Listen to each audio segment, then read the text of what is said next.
লাইলাতুল কদর।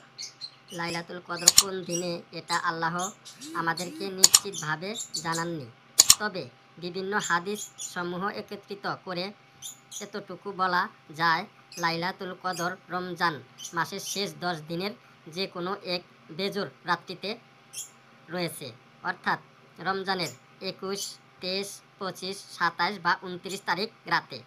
এর মাঝে কোনো কোনো আলেম মনে করেন এটা 27 তারিখে রাতে রয়েছে, কিন্তু এটার উপরে নির্ভর করা উচিত নয়।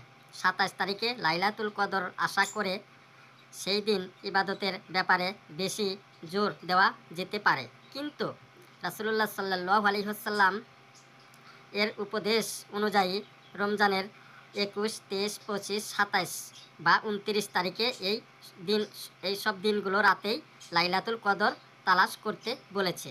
আমরা